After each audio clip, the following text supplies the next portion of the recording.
City Hall Council Chambers. We are blessed today to have lead pastor Sam Rainier with West Bradenton Baptist Church come forward and give us our invocation and our pledge. Good morning, sir. Pray with me.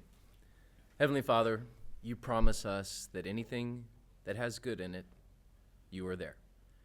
And we ask for your wisdom and discernment for this council so that the common good can be given for all in Bradenton. We thank you for all that you're doing through our community and ask for your continued blessings upon everyone that will be making decisions today. And it is in your Son's name, Jesus, I pray. Amen. Amen. Please join us in the pledge. I pledge Allegiance to the flag of the United States of America and to the republic for which it stands, one nation, under God, indivisible, with liberty and justice for all. Thank you, Pastor, and have a great day. And at this time, we'll call the meeting to order. Madam Clerk. We do not have any proclamations or presentations scheduled this morning.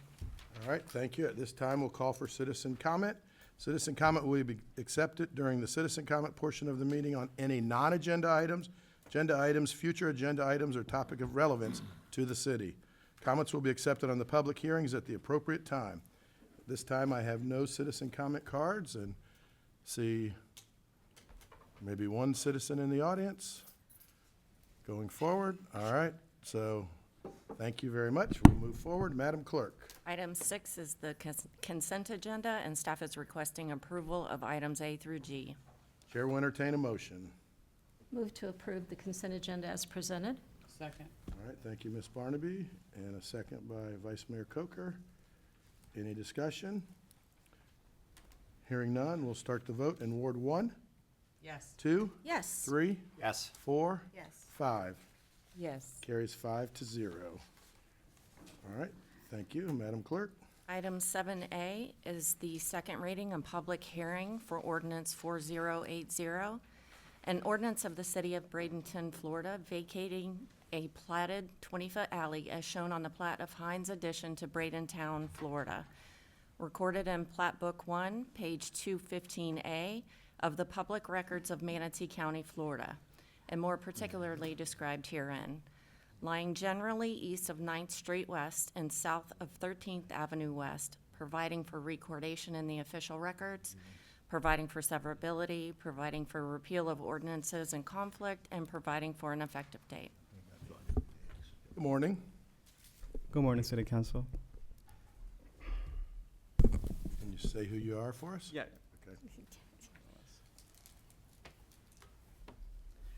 Good morning, City Council. My name is Jake Arjona. I'm with City Planning, and I'm here to present case PON EVA 260001.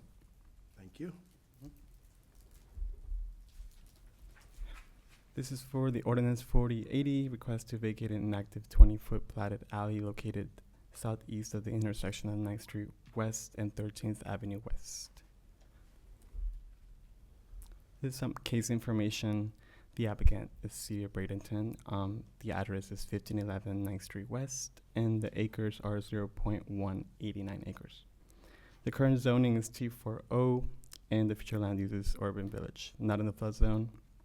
The existing use is unused platted alley, and the purpose, again, is to vacate an unused 20-foot platted alley to allow for construction of the city park.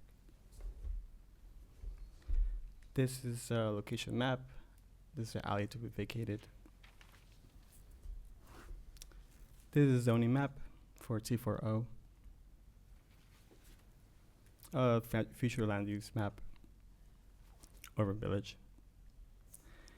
And the proposed vacation is approximately 8,252 square feet or 0.189 acres in size. Subject alley has been inactive and closed for the public use for more than 60 years. The applicant is requesting the vacation to clean up property records as the site is within phase 1 of the City Park project. The City Park project is enhanced vision of the Lincoln Park. And just a slide of land use regulations. Vacation will not be, this is the key points to review include vacation will not be determined on public health, safety, welfare, or convenience, no public or private utilities using the right-of-way utilize the right-of-way as demonstrated by the letters of verification that were submitted with the application. Letters were submitted by all utilities companies stating that they have no utilities in the subject portions of the right-of-way. This is a slide of comprehensive plan. The objective of 1.5 right-of-way preservation, where transportation improvement projects are consistent with the goals and vision of the city as stated in the comprehensive plan. The city shall ensure that any needed right-of-way is protected and preserved. This is a sketch and legal description of the place. And here's some pictures, and there's a red dot where I was standing when I took the picture. This is looking south from 13th Avenue West. Here's another picture, kind of showing where the arrow is. That's where the alley is, and it's to be vacated. And just a summary of today's presentation, City Council is encouraged to evaluate the request based on the criteria provided, as well as an input from staff, the applicant, and the public. It is in staff's opinion that the request is found to be consistent with the intent of section 2.2.7 of the Land Use Regulations and Transportation element of the comprehensive plan. On July 15, 2026, the City of Bradenton Planning Commission voted 7-0 in favor of recommended approval of the subject request. Do you have any questions? Okay, questions? No? Pretty clear. All right, so we'll go to the public hearing. This time we'll open the public hearing. Anyone wishing to speak? Anyone wishing to speak? Anyone wishing to speak? Hearing none, we'll close the public hearing. And we will move on from there. Chair will entertain a motion to approve. Mr. Mayor, Yes, ma'am. motion to approve ordinance 4080. Second. All right, we have a motion and a second. Any further discussion?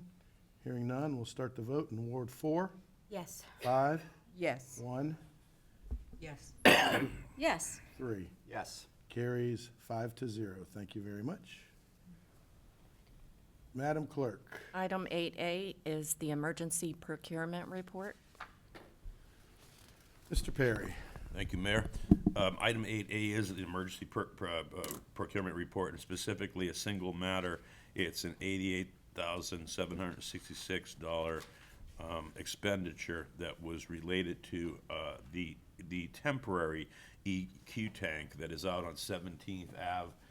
It sits directly west of our wastewater treatment plant in that property that we used to formerly use as, I believe it was, employee parking for the Pirates. And we caught this basically as an unpaid invoice. The tank's been in installation probably for about 15 months or so, give or take a few months. I can't remember the exact date, but the work that had to be done was basically a header system to bring water to the tank and to circulate water through an aeration grid. Woodruff did that work for us. As we were closing out that project, we found it this year. And so hence we need to, basically pay off any outstanding open invoices, and that's what this item is. I'll just add that we are disassembling that tank. We leased that tank basically, and we will be building a permanent EQ tank there. It gives us about 3 million gallons per day capacity to store water during high flow seasons, and it was particularly necessary after the 24 season when we had upwards of 30 million gallons per day coming through the plant. And it was contained within one of the material modifications to the Waterkeepers litigation consent order. And so we got approval to remove it early from Waterkeepers since we are putting a permanent tank there.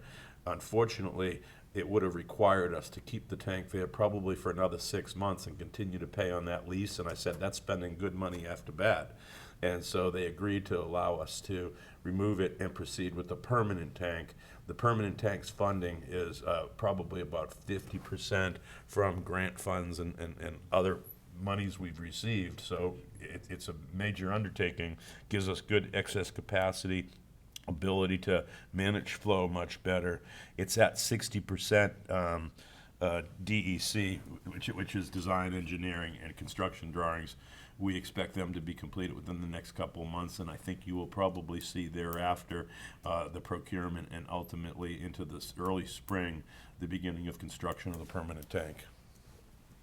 Yeah, and one of the things that I think is important as we're going through budgeting right now is, and you're looking at things, sometimes our budget might be a little bit interesting looking because, you know, we have our budget, and I think when I started, we were at 88 million in 2013, somewhere in that neighborhood, maybe it was 78 if I remember correctly. But we've kind of gone up because of capital expenses, and now you're gonna see, if somebody looked at our just bottom line budget, it may look out of whack compared to where we really are, because we have so much capital, so much income that we're getting from grants, appropriations, and your budget has to balance. And what I've asked our budget committee to do, or budget staff to do, is really try to break that down. What is our day-to-day budget that we have every year that, you know, this year we saw is going down by tens of millions because of the police station and some capital stuff coming off. But if you look at our other part, it looks they went up 150 million. No, we didn't. We did go up, but we went up because of those appropriations and those grants, because you do have to balance. And so I think the public thinking, well, boy, they went way up. Well, we did, but we didn't, because we've got those grants and appropriations. And if we weren't asking, like in the past, I think they did some good things over the years, from the 80s and the 90s and the 2000s when they started. But now we are buying stuff, we are getting stuff, we are setting this city up for the future. And that's the goal. It may not happen today. Projects we're trying to do, other things we're bringing for our economic development downtown. It's setting us up to succeed. And I think sometimes government doesn't set you up to fail, but they don't set you up to progress. And this is one thing that I'm proud, since I've been mayor in 2021, that we as a group have seen that vision, and I think that vision will keep going. And I'm very proud of everyone sitting in this room besides the 6 of us, as well as everybody sitting in all of our buildings out there, are doing such a great job to see that vision and progress this city forward for our children and grandchildren and what's going to happen. So I think sometimes we got to hit those things when we're talking about them, and it's important. So Vice Mayor Coker. Thank you. I just think that this highlights and needs to be emphasized as to the city's commitment to addressing the issues that we've had in the past. And I just think that maybe everybody doesn't think it's happening quick enough, but as you can see, the priority is to get it done right, and get it done as quickly as possible. So I just wanted to commend everybody. So if I can piggyback off you on that, Sure. Vice Mayor. You say not quick enough, and I'm the most impatient person in the world from the standpoint of that. But when you look at this, what do we have come around every 12 months from June 1st? Another hurricane season. So it's not like all of a sudden we can say, oh, we can do this and let it sit for a long time. But you got 12 months in between June 1st, and it just keeps coming and coming and coming. If we're not doing this stuff, you know, even though when I challenged waterkeepers at that day at the yacht club that we were doing things, we didn't want them to sue us, but I'm not ashamed of saying that we were already doing stuff. But this may have energized all of us to continue that and get our staff in. And also, it helped that we have great leadership in our legislation, whether it's in Tallahassee or Washington. We have a great governor that didn't veto most of our stuff, that not because, he wants to veto City of Bradenton. He just has a budget, and they had a plan, and it worked. So just for information, correct, Mr. Perry? Yes, sir, just for All right, information all right. purposes. Thank you very much. Mayor? Yes, Can I ma'am. make a Sorry, I comment? looked left and didn't see it. Well, it might be hitting a bit. I just wanted to kind of add to that, we are doing quite a bit for our infrastructure, making amends to things that needed to be done prior, and also thinking of the future. But I also want the public to know that we are also considering and understanding that our infrastructure, meaning people that work every day, we also are, cognizant of that and in desire to do better as well. Well said. No, great job. All right, Mr. Perry? Mayor, I have a matter, and I could probably go to the lectern and ask Mr. Burton to join me up there.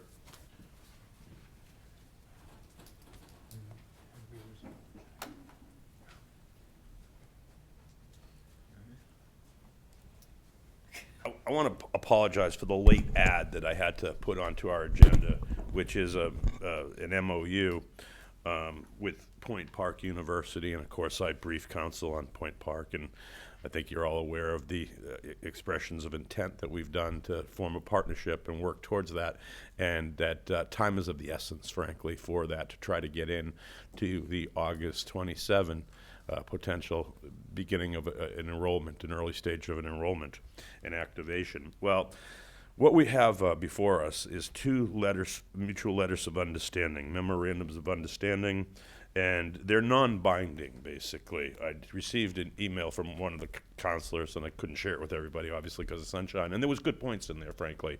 But I want everybody to understand what an MOU is, and I spoke with Mr. Udicel this morning as well, and he had some really good points about ensuring that it is a non-binding statement and expression of intent.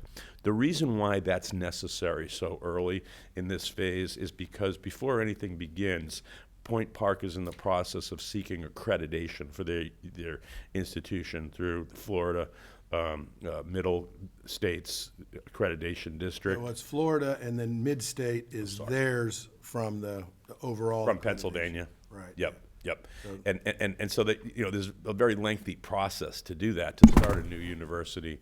And so they want to know what components and facilities would be related to that. And obviously, this is a fine arts, performing arts type of undertaking for higher education.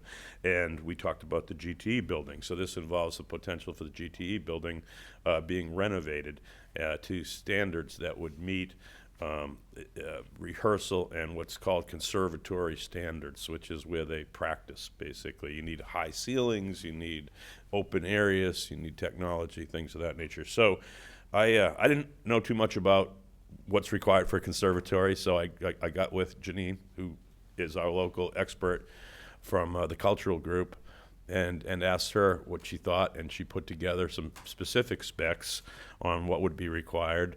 And that's good because it's similar to what we did for this building with the L&L development, the proposal for that. And what we did was we took a public building and we said, this is what we want in it. We want mixed use. We want, permanent condos. We want hotel. We want retail space. We want green space. We want this, that, and everything else. So it's permissible to put that out as a surplus, and the property has to be surplus. It's slated to be conveyed from the county to the city, and then the city will figure out what to do with whether we will hold title to it, whether our CRA will hold title, and we still have that to work on. But it's on the county agenda to be transferred. The Point Park, in their application to Mid-States and the state of Florida, has to have that in soon because there's a cycle. And as I said, trying to get accreditation has to happen well in advance of them advertising or doing anything else. I think they tend to come to Bradenton this fall, but fairly quickly, to do different types of community events and also to do tryouts for their Pennsylvania campus, their Pittsburgh campus, but they're on a timeline. And so we have had a couple of meetings so far with kind of a project management group. And one of the things they asked for is this MOU to put into their package. So that's kind of what makes time of the essence of it. Ultimately, Jeff and CRA and the board, moreover, will have to authorize some improvements, significant improvements to the GTE building. I've been in the building. I don't know if any of you have. I know a few of you have. And it's going to require significant improvements, but that'll be one of the things we do. I'd like Jeff to talk a little bit more about it. I have two proposals, and I apologize for doing this. And again, I think you should talk to Mr. Udicel about the bindability of these, because a lot of other things are going to come back to you. about the title, about the CRA authorization, about the city authorization. So a lot of those things contained in that letter of concern, the email of points of interest, basically, and questions. They're good questions. It's just that they'll be answered later. That's the important Yeah, point. and one thing that I think that, obviously this is all conceptual and going through things, and it'll play through the process. But one of the things that through City Park, when we started that process, some of the L&L process, for this property here, as it's still going through with L&L and iterations that are coming, or I think we're up to double digits on adjustments on that. But I think one of the things that I've been impressed with the management style of your group, Mr. Perry, is you have those meetings, and a lot of them are staff meetings per se. And with City Park, probably one of the hardest things that could have happened because of property and who owns what and right-of-ways and easements and all the different partners. This is kind of the same thing, and you start at that weekly meeting. Very much so, sir. That is to find these things out, so we don't get to a point where it just kills it because we didn't do steps that actually will come up like this, and it's just something that I think that, we're cleaning up things on City Park still, and this will get cleaned up as the City Park project gets cleaned up, simple as a right-of-way, or Or an alley. Yeah, that- right, like- that yeah. nobody knew there was an alley between the middle of our property, but it didn't matter because it was our property at that point. This will get cleaned up, so, I don't know if Dr. Burton has a lot to say or much to say, or keep the process, as we know. First of all, the Jeff Burton, Director, Bradenton, CRA. The good news is that, time is of the essence. And there are processes that we have to follow, whether it's state statute or city ordinances, and has to do with surplus properties. The good news for both the city and the CRA is that the CRA statute, when it comes to disposal or leasing of property in a CRA, a county, a city, or a CRA can do it. So to speed the process up, the CRA can help and assist the city to move forward once they decide what they want to do with whatever property they want to do it with, and follow that process. It doesn't have to be the CRA doing it. It can be the city doing it, and that will speed up that process. Similar to what happened at the shuffleboard courts. Very fast process. And again, the only thing I'll say is that the city and the CRA boards and leadership have noted a desire for higher education in downtown Bradenton. We looked in our CRA plan to make sure that we could cover that. Once something is decided with whomever the city decides to work with through the process, then the CRA can come in and work with those partners to work on whatever building you want to work on to help make that happen. We can either do it through a direct capital improvements with the city. We can do it with, which we'll have to, there are some language in the statute we'll have to work out with the attorney. We can do it through incentives. We can do it through grants. But as Rob said, there's this accreditation out there, and having an MOU from the city and the CRA is a good thing.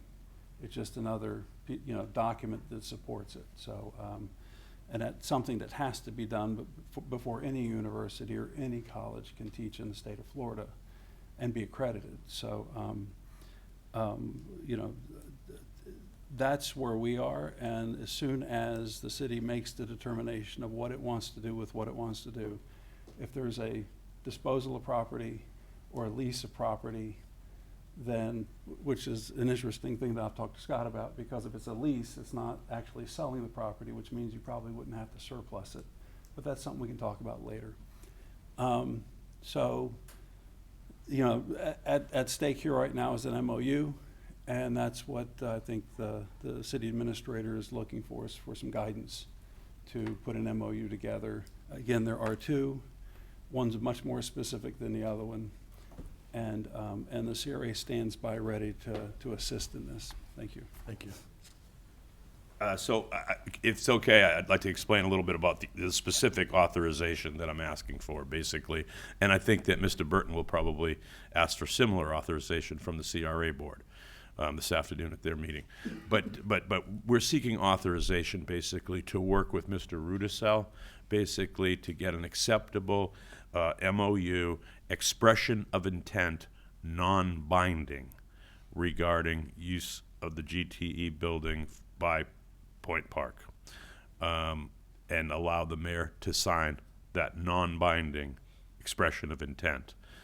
You may want to have Mr. Rudisell opine on the what a letter, a memorandum of understanding is as a letter of intent, so you understand a little bit fully, I should say, regarding the obligations. But I would say that it basically is an expression of intent that outlines the parties' interest in working together. It is not an obligation, a contractual obligation or otherwise, that requires direct contractual obligations. All right. Mr. Russo, do you have anything further to add, or just a? No, an MOU, it depends on how it's worded, right? And so we want to make sure that we're not entering into a binding agreement, or that there's any question that it's a binding agreement, because as Mr. Burton said, we don't even own the property at this point, so we have a lot of steps and process to go through. So, yeah, I think we just have to make it clear in the document that nobody is contractually obligated. All right. So the chair will entertain a motion to approve this MOU, non-binding, to get to discussion. So moved. All right, is there a second? Second. All right, so we have a motion and a second. I saw Vice Mayor's card first. Well, Mary Ann's was. No. Oh, Oh, I'm you took sorry. it down? I wasn't sure. I think that it's our job as policymakers to kind of be general, looking down. So I think we all need to have our oars in the water and rowing in the same direction, and you guys keeping us on track and doing it in the proper way. So I think this is a great way to move forward. So that's all I'm gonna say. Mr. Schuster? Yeah, I just think that since time is of the essence, and as Dr. Burton mentioned, the accreditation was pending and not finalized, that, to motion to draft the appropriate MOU is perfectly appropriate, and I'm all for it. All right, Ms. Moore? To clarify, are we giving you direction to execute this version of the MOU or the one that was emailed originally? I think what the direction I would be seeking is to work with Scott to get an acceptable, legally sufficient protection of a non-binding expression of intent vis-a-vis an MOU, and basically produce that MOU with the help of CRA and myself. Because there's certain components that we want in there that don't deal with bindability, but deal more with specificity, because we want it basically to express our intent to provide a physical plant, a building that will meet the requirements of the Mid-States accreditation for a conservatory for fine arts education. So the motion on the floor is for you and Dr. Burton to work with Attorney Rudisell to draft an MOU? We're not specifically adopting? Create an MOU and have the mayor sign it, authorize the mayor to Meets sign it. what we've talked about. Right, So we will and ultimately, probably this afternoon, to allow the chair of the CRA, Counselor Schussler, to sign it on that part too. You can't do that part, in this meeting, but you can do the first And part. so we're looking for the appropriate MOU. I'm just confused about what we're actually authorizing, like, what are we doing? Are we doing an MOU like this one, or are we? Yeah, we're gonna do an MOU like this one, but we're gonna try to merge the two. There's great things that Scott has redlined in this thing, There are deletions that Jeff has recommended in his, to pare it down a little bit. This is fairly lengthy. And so we're asking you to authorize us to work with Scott to put that document together as a non-binding MOU, expression of intent, that authorizes the mayor to execute it. When will we, I guess I'm just struggling a little bit with Well, we have to get it done having quick. it signed without us actually seeing the final product. And I understand the time sensitivity, I do, but the concerns that I outlined, I feel like they're hindrances for me. Yeah. So, I mean, this is. Well, things like that you outlined as far as the technical quality of the title, and things of that nature, they're legitimate, but they're going to be addressed later on. I think we have to understand this is a non-binding expression of intent.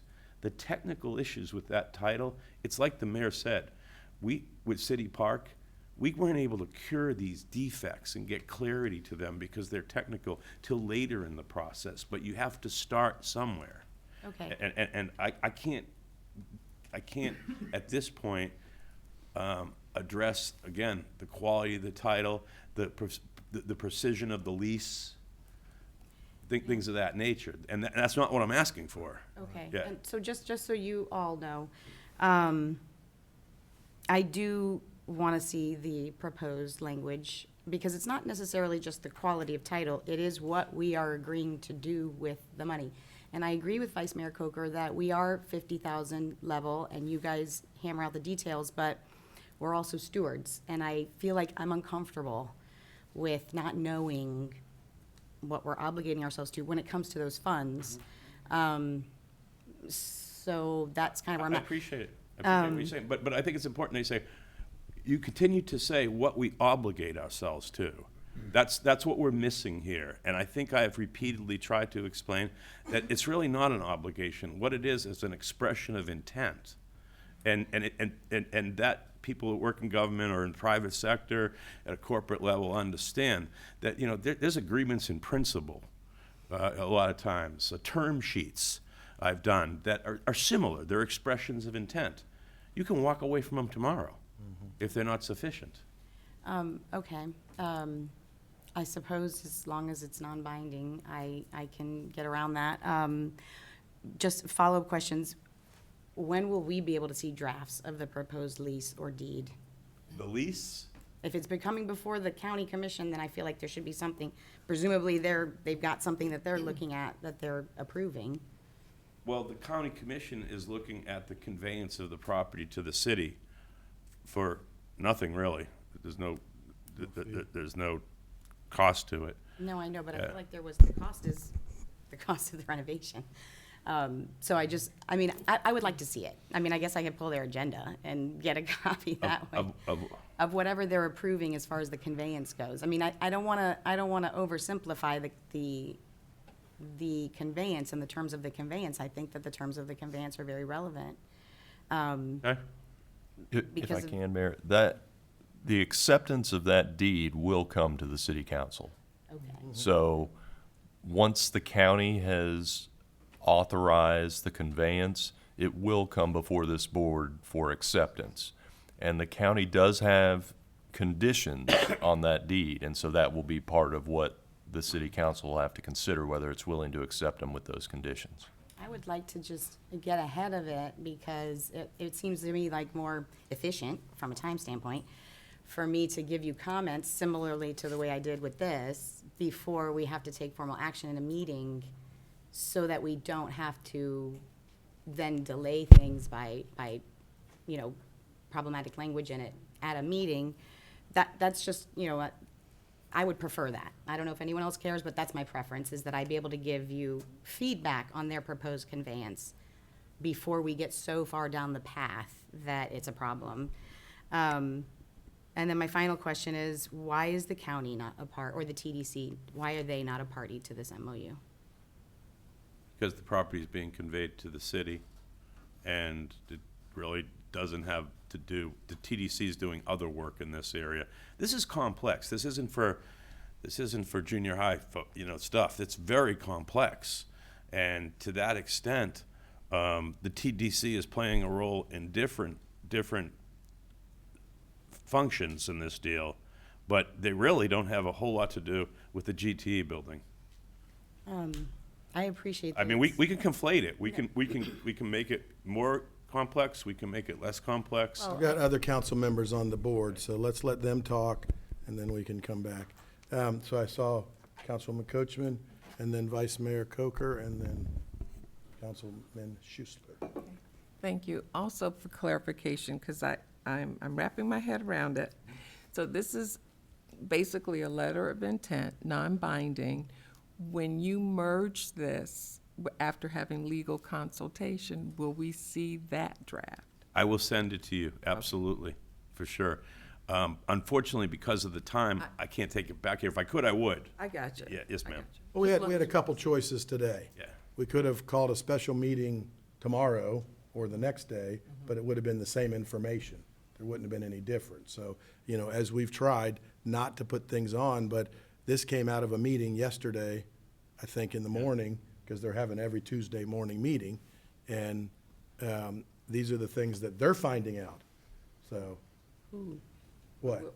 With- But that's we'll a- get to see Yeah, what's but emerged. again, Ms. Moore, you gotta also trust some of the process because, a lot of us up here are very frustrated that when you threw out a couple of weeks ago that transparency wasn't there, that is my life in this community, is being transparent. So, I understand concept of things, but when you question our integrity, whether you meant to or not, it's very frustrating for a lot of us up here to hear that, because there is not one thing, and I would challenge anyone to, look right in the audience, challenge my credibility in this community and transparency.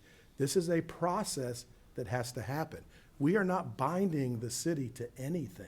Okay. So, go through it, and we've got to work together, but also, we've got to trust what our professionals come to. So, I have Vice Mayor Coker, and then, Okay, first, I have to just say, we all care. So I don't like the insinuation that we don't care.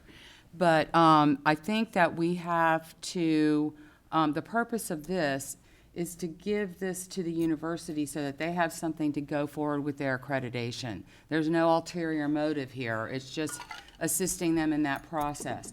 We have a team. We have our administrator. We have Dr. Burton. We have our lawyer that will all be working together. They know what we want. They'll get us there. They'll protect our interest. And we don't need to micromanage them on every little thing, especially as it's non-binding. Thank you. Councilman Schussler. I just wanted to clarify and also reiterate kind of Councilwoman Coachman had said, and that, to repeat again, it's just an expression of intent for a non-binding MOU, but no specificity, unless I misunderstand. It's just basically to look at higher education in the downtown corridor. I mean, makes sense to me. All right, well, we've had discussion, so I'm going to call for the vote. Start the vote to approve what we've talked about this morning of a non-binding MOU. We'll start the vote in Ward 5. And we will see a draft. Yes. 1, Yes. 2, Yes. 3, Yes. 4. Yes. All right, carries 5-0. Thank you. Madam Clerk, any unfinished business? No, sir. All right, we'll go to council reports. We'll start in Ward 4. I had intended to make some comments regarding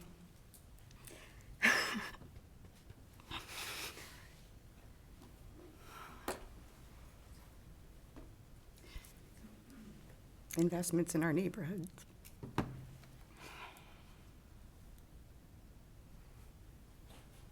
Councilman Moore, we can come back. Let's go to Ward 5. don't need to. It's And I'll fine. come back to you. Ms. Coachman?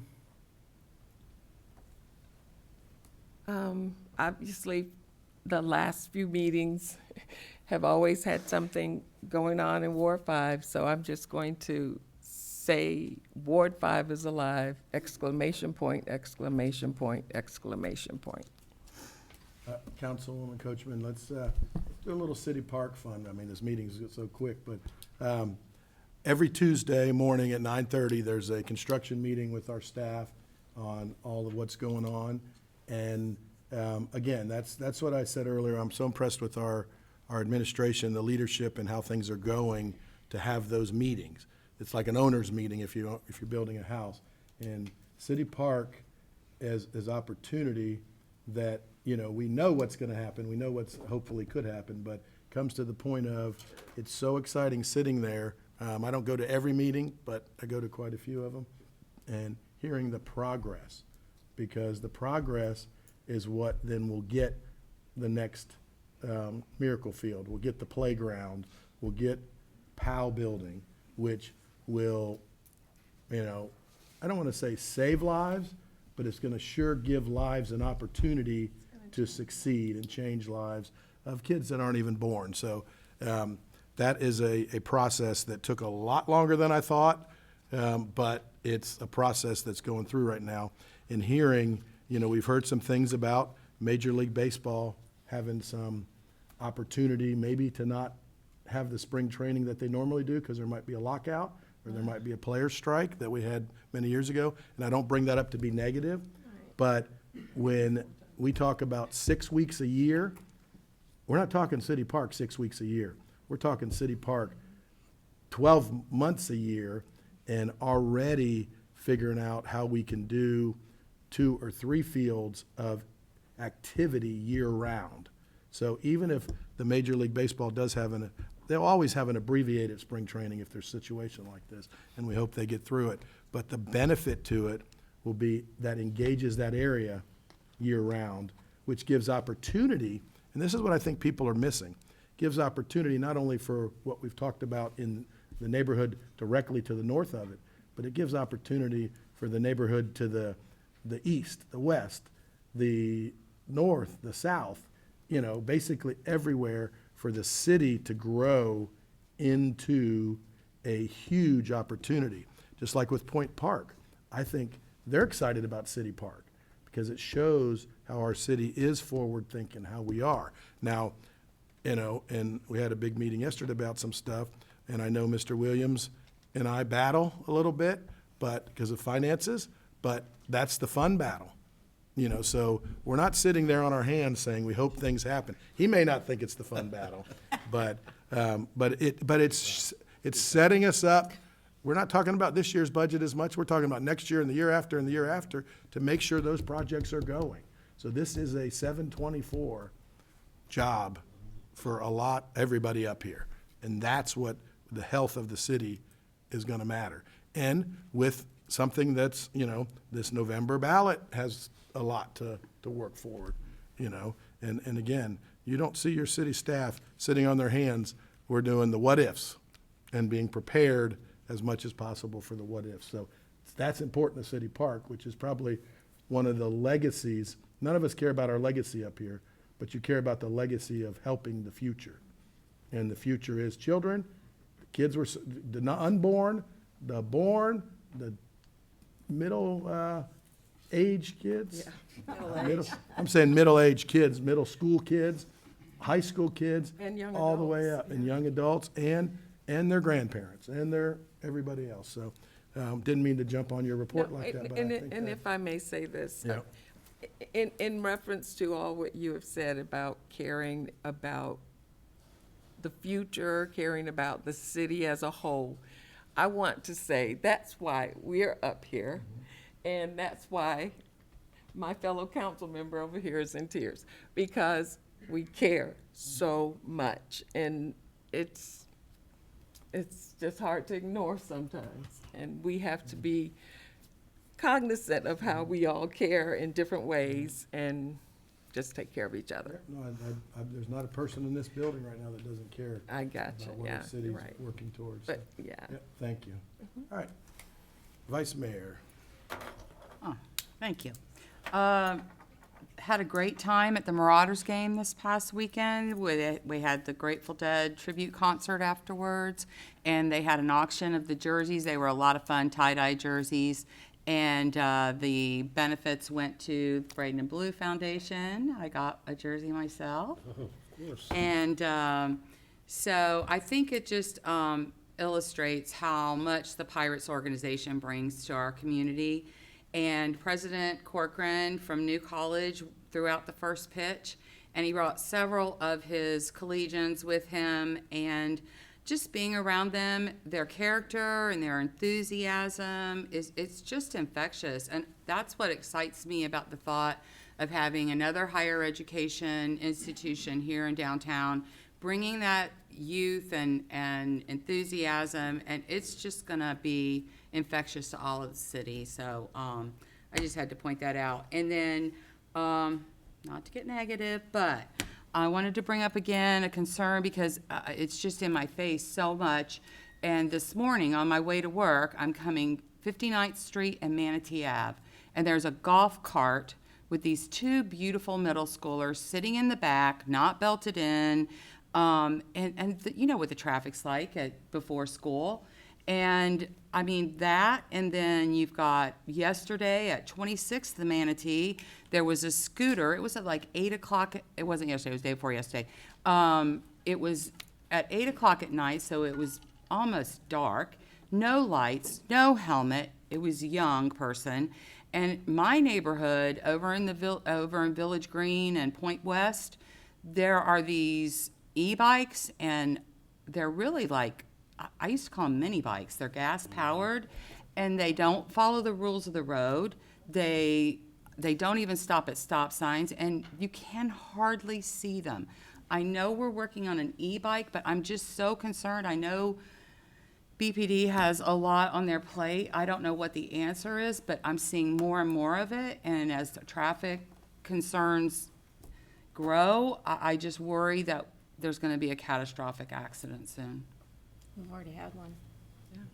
Well, I don't know what the answer is, but I hope we can get this. It probably needs to be done at state level on the e-bikes. I don't know. They didn't do it. Mayor, I just want to kind of echo that sentiment. So I was with, we worked till about, 6 o'clock last night, and I was going home between 59th and probably 43rd, and I'm heading west, and 3 mini bikes with probably 14, 15-year-old kids just hauling butt all the way on the north side of Manatee Ave, coming against, because they were heading east.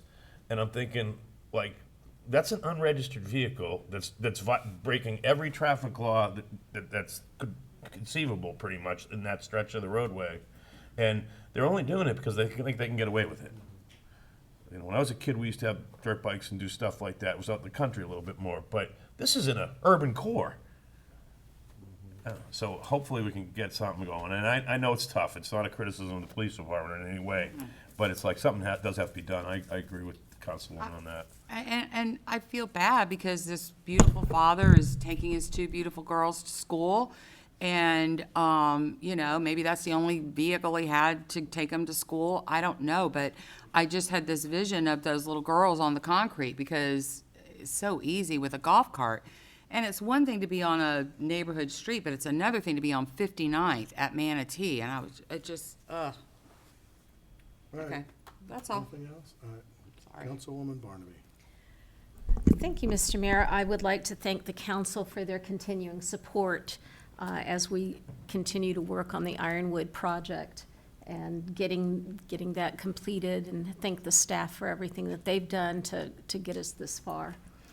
And I wanted to share, I've had concerns and complaints about a house that is at 32nd Street West and 8th Avenue, and it is owned by Deutsche Bank, if I'm saying that correctly. And I have contacted them. They're going in front of the special magistrate next Tuesday, but I just wanted people to know we're not ignoring it. We're not pretending like we don't see the disaster that's there right now. I don't understand why we have companies that purchase these things and then just basically let them continue to go to hell. So I will let you all know what comes. Yeah, I'm sorry. It's nasty looking. And it's right near the high school. I agree. And, you know, the neighborhood is concerned about the high school kids skipping school and going there. It's also just about less than a block away from a bus stop. So homeless is a concern because we know that the homeless are riding the buses a lot. It's a mess. I know it's a mess. I'm very sorry it looks like this, but I don't own the property, because if I did, it would look completely different. Just want you all to be aware that there is movement hopefully going to come from this. And that's all I have, Mr. Mayor. Thank you. Councilman Schuessler. Thank you, Mr. Mayor. As I was preparing my comments this week and looking at different initiatives, I had a few different things written down that I thought I might talk about. But as we get closer to September 11th, I know that it's a couple weeks out, as happens to me every year as I'm looking at initiatives in the city and 311 and going to talk about that app. My thoughts went somewhere else, and those that know me know that this is always a difficult time of year for me. The intent wasn't about September 11th, but it made me remember this morning of the fragileness of life. Life is beautiful. None of us are promised tomorrow. We have today, which makes me think of the community in this past week. One of the greatest privileges of serving on this council is the opportunity to be out in our community, spend time with people who make Bradenton the place it is. Just this past week, simply walking out of my house, I had the opportunity to say good morning and visit for a couple minutes with our solid waste team. We always have a couple laughs as they were collecting the bins. I had the opportunity, and this is speaking of both the county and the city, to volunteer alongside teachers and students at Braden River Middle School. And I've had the opportunity to bump into and get to know some of our first responders a little better. Those seem like small moments, but to me, they remind me of how fortunate we are to be surrounded by people who care about what they do and about this community they serve. And I know that I'm not alone in this. Everyone on the dais, Councilwoman Gonzalez-Moore, Councilwoman Coachman, Mayor Brown, Vice Mayor Coker, Councilwoman Barnaby, all experience the same privilege and feel the same way as I do. So a couple comments earlier from other council people, community. The two words that keep coming back to me regarding that are simply thankful and grateful. Thankful for the people who serve our community every day, often without recognition. Grateful for the privilege of getting to know them and serving alongside them. As September 11th does approach, we remember those we lost in honor and those who ran toward danger to help others.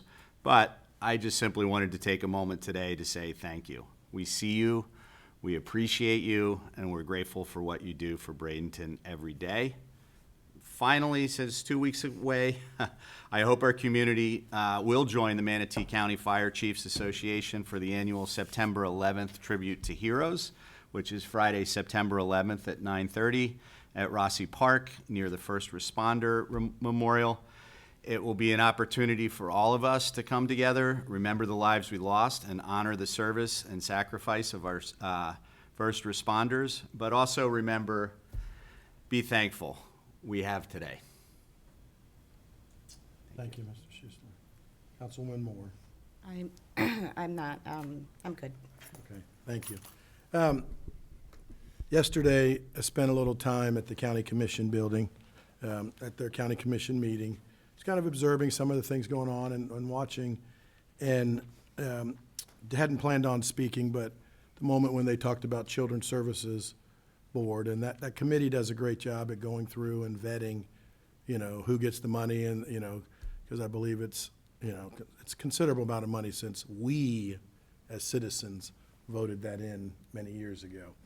And I just wanted them to hear, and I got up there on behalf of us as a city, and reminded some of them, and most of them know, but some weren't always, why do we work with the city so tight? Why do we do that? Which we haven't always in the past.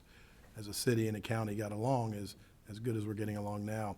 but I just reminded them, since the Children's Services tax was put in, that the citizens of Manatee County voted for, by majority, supermajority, I believe it was, that the city of Bradenton residents, if I'm not mistaken, Mr. Williams got me some numbers, and it was somewhere in the mid-$30 million since our residents have paid into that fund, that the county commission votes a board to distribute that money.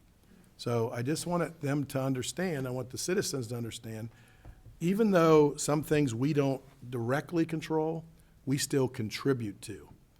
And as I've said before, you know, if you look at your tax bill, you have a county tax part and you have a city tax part. And the county tax part is just about equal to what your city tax part is. Now, if you lived in the county only, you're gonna have other fees that get close to that. But we are paying the county a significant portion of our taxes. So if we ever wonder why we try to collaborate so well together, that's the goal. That was my number one goal when I became mayor and working with this council, is to collaborate well with others.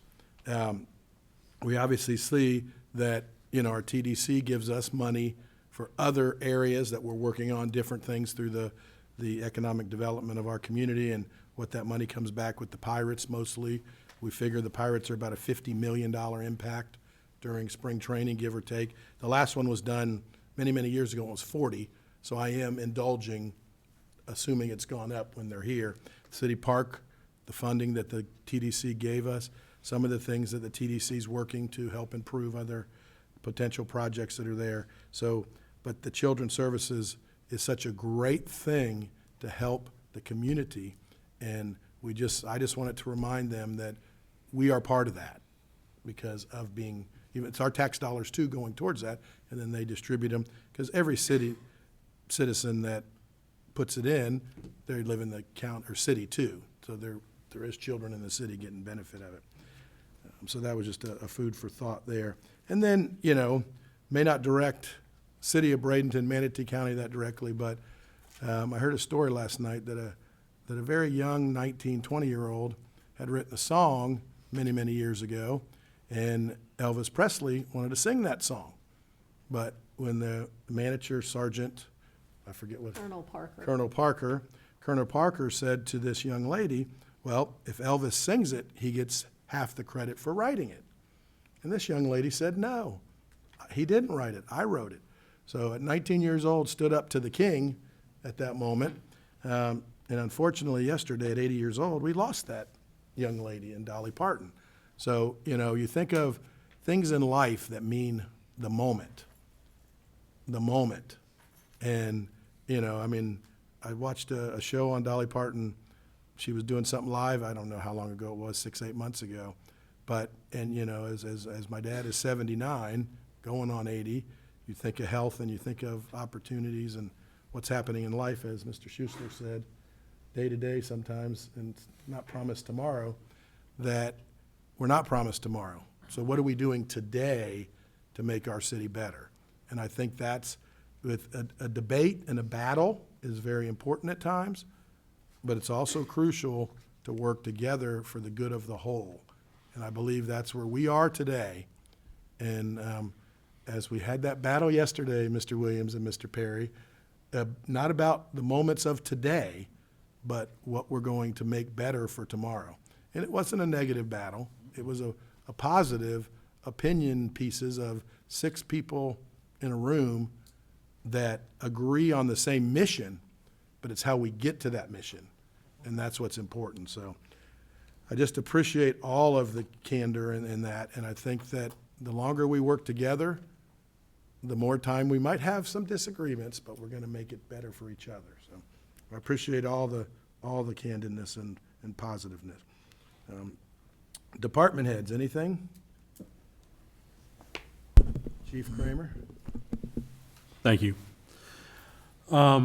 Yesterday, I don't know how deep you want to go into this. One of the things that was talked about deep into the county commission meeting was flock cameras. Flock cameras are basically a brand that's an automated license plate reader. We in the city do not have flock cameras. The county has flock cameras that are placed in the city. We have access to their system, but we are audited just like their staff members are. There's certain restrictions on what you can do. It has, only can be used for criminal investigations. A prime example of when it worked for us in quick order was January 15th, the homicide out east, where we were able to get vehicle information on a suspect, get that into the system, and almost instantly got a tag hit of it crossing into Palmetto. Palmetto and Sheriff's Office were on that vehicle immediately. We had the guy in custody in 20 minutes. That's a prime example of it working well. It is an automated license plate reader. It is not a facial recognition camera. It is very similar to if you go to a gated community and have to pull up and they take a scan of your tag and then you're driving in. A lot of times in those communities, you also hand over your driver's license, which has got a lot more information on there about you. But this is, again, just an investigative tool we use. We use it successfully, but it's not something that is, you see stories about misuse in the, recently there was this case in Sarasota where there was a blatant misuse. That officer was criminally charged with a felony for his actions. That's the consequence. So if someone's willing to do that, then they're going to be willing to do it, but they're going to pay the price. We do our own internal audits on our systems that we use, which are Vigilant and Axon's LPRs, which we have our camera trailers out there. But we, again, do those audits. We make sure everything is within policy, and there has to be legitimate reasons, legitimate criminal investigative purpose reasons to search. Well, as we know that, you know, in every incident, there's a bad apple. Yep. And you shouldn't throw the baby out with the bathwater, as a great mentor at times I've heard say. But, you know, I just believe that, you know, in that situation, it might have ended okay with that gentleman for us catching him. But what if he would have been on a rampage, pulled into the Civic Center and started shooting everybody up at the Civic Center? Right. So the license plate reader, I mean, people are confused because Flock, I had to ask you, what does that mean? That's just a surname of the company, I believe. Right. And so I believe that, you know, protecting our community is very important. And if there's abuses, take care of the abuses. Right. All right, thank you. Thank you. Mr. President, Chief Gear of the Firefighters Association. Well, Councilman Schusler reminded everybody about 9/11, which was awesome, and then just reminding y'all about the second for the luncheon. So I think I got a response back for the invite, so just a reminder about that. And pretty good time block between the 2nd and the 11th there, so just a reminder to you, all of you. All right, anything else, department heads? All right, hearing none, we'll be adjourned. Thank you.